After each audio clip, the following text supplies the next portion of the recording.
2022 में जब शहबाज शरीफ हुकूमत में आया था तो इसका कहना था मैं अपने कपड़े बेचकर पाकिस्तान की आवाम को आटा लाकर दूंगा। मैं अपने कपड़े बेचूंगा और आपको मैं आटा मुहैया करूंगा। लेकिन शहबाज शरीफ ने अपने कपड़े तो नहीं बेचे बल्कि पाकिस्तान की कौमी एयरलाइन ही बेच दी है। अभी असल मसला ये नहीं है कि हुकूमत पाकिस्तान ने PIA को क्यों बेचा है, बल्कि असल मसला तो ये है कि जितने पैसों में हुकूमत ने PIA को बेचा है इतने पैसों में तो एक नया जहाज़ नहीं मिलता जितने में इन लोगों ने पूरी एयरलाइन ही बेच दी है। अब भाई अब आप खामोश हो जाए, बिल्कुल इसको खामोश करवाएं बिल्कुल आप।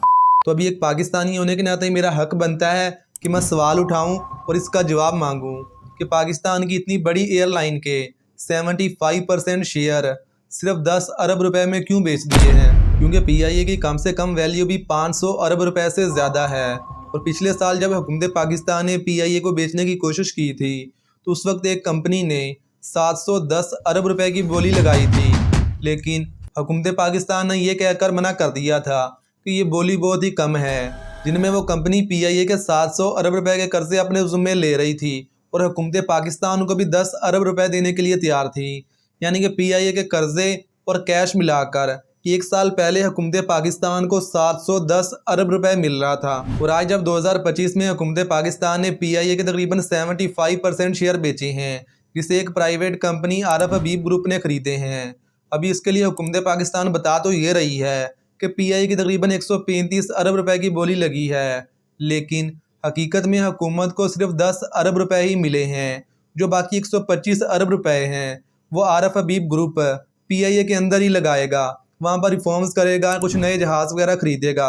हुकूमत पाकिस्तान को या पाकिस्तान की आवाम का जो ख़जाना है वहाँ पर सिर्फ 10 अरब रुपए ही गए हैं। क्या बात है सर, क्या बात है सर। तो अभी अगर मैं ये सब आपको एक बिल्कुल सादा एग्जाम्पल से समझाऊं तो वो यही होगा कि अगर आप अपना एक घर 1 करोड़ 35 लाख रुपए में बेचते हैं और घर खरीदने वाला आपके हाथ पास सिर्फ 10 लाख रुपए रख दे और कहे कि बाकी जो 1 करोड़ 25 लाख रुपए हैं हम उसको इसी घर के अंदर लगाएंगे, इस घर के अंदर नई रिफॉर्म्स करेंगे, इसके ऊपर एक और स्टोरी बनाएंगे, इस घर को मज़ीद खूबसूरत बनाएंगे। तो भी जब आपने अपना घर ही बेच दिया है तो फिर वो उसको खूबसूरत बनाए या ना बनाए इससे आपका क्या लेना देना होगा। आप तो उससे यही मुतालबा करोगे कि भाई मेरे पैसे मुझे पूरे दो, अभी ये घर आपका है, तुम जानो और ये घर जाने, मुझे मेरे पैसे पूरे चाहिए। ये बड़ी अच्छी बात कही आप। अभी पाकिस्तान की हुकूमत ने भी PIA को इसी तरह से बेचा है। अभी ये लोग दावे तो बड़े बड़े करते हैं लेकिन हकीकत में सिर्फ 10 अरब रुपए ही हुकूमत के खजाने में आए हैं। और इससे भी बड़े झटके की बात ये है PIA पर जो 700 अरब रुपए का कर्जा था उसे भी हुकूमत पाकिस्तान अवाम के टैक्स के पैसों से अदा करेगी। और सिर्फ इतना ही नहीं बल्कि PIA के अंदर जितने भी मुलाजमीन काम कर रहे हैं इनको अगले 1 साल तक आरफ हबीब ग्रुप जिसने PIA को ख़रीदा है वो अगले 1 साल तक इन तमाम मुलाजमीन को सैलरीज और पेंशन अदा करेगा। और अगले 1 साल के बाद PIA के जितने भी मुलाजमीन की पेंशन हैं उनको भी हुकूमत पाकिस्तान अवाम के टैक्स के पैसों से अदा करेगी। ये सब क्या देखना पड़ रहा है, अच्छा है मैं अंधा हूँ। जबकि पिछले साल PIA की जो बोली लगी थी उसमें हुकूमत को 10 अरब रुपए तो नकद मिलने थे और जो PIA का 700 अरब रुपए का कर्जा था उससे भी वो कंपनी अपने खाते में ले रही थी। और सिर्फ इतना ही नहीं बल्कि PIA के जितने भी मुलाजमीन हैं उनकी सैलरीज और पेंशन्स वो भी लाइफ टाइम उसी कंपनी के खाते में जानी थी। लेकिन उस वक्त हुकूमत ने ये कहकर मना कर दिया था कि आप हमें बहुत ही कम पैसे दे रहे हैं, हमने इससे महंगी अपनी एयरलाइन बेचनी है। अच्छा, तो अभी आप में से बहुत सारे लोग सोच रहे होंगे कि PIA की असल वैल्यू है क्या, इनके पास जो जहाज़ हैं उनकी वैल्यू क्या है।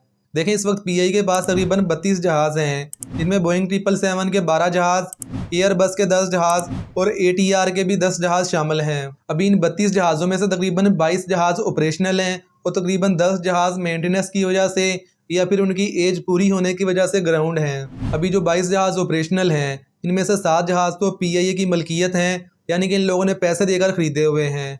जो बाकी के जहाज़ हैं उनको PIA ने लीज़ पर लिया हुआ है। वो जो 7 जहाज़ पाकिस्तान इंटरनेशनल एयरलाइन के अपने हैं उनमें बोइंग 777 के 3 जहाज़, एयरबस के 2 जहाज़ और ATR के भी 2 जहाज़ शामिल हैं। अभी पाकिस्तान इंटरनेशनल एयरलाइन के जो जहाज़ अपने हैं अगर हम इनकी मजमूई मालियत का अंदाज़ा लगाएं तो ये तकरीबन 300 अरब रुपए से ज़्यादा बनती है।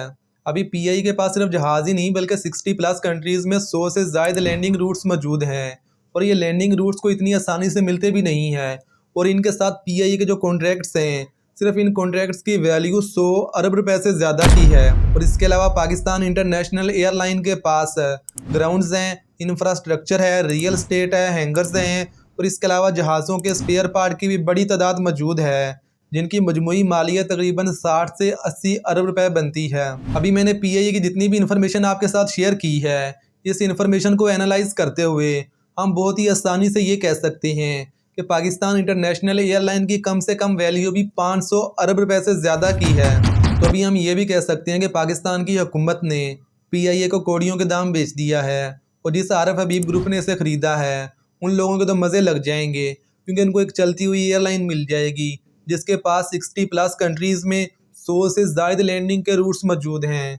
तो अभी आप देखें कैसे ये एयरलाइन मुनाफा कमाती है।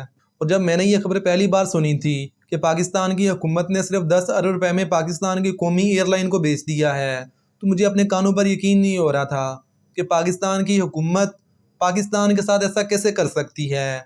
लेकिन जब आरफ हबीब ग्रुप ने इसे ख़रीदा और सिर्फ 24 घंटों के बाद ही उन लोगों ने ये ऐलान कर दिया कि हम फौजी फर्टिलाइज़र कंपनी को अपने साथ मिला रहे हैं, तो तब जाकर मुझे ये पूरी गेम समझ में आई। और फौजी फर्टिलाइज़र पाकिस्तान की फ़ौज का एक ज़ैली अदारा है।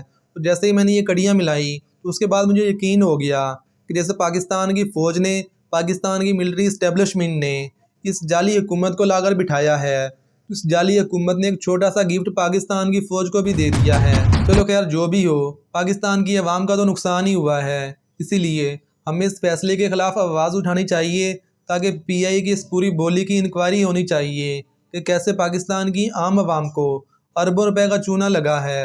अल्लाह हाफिज़।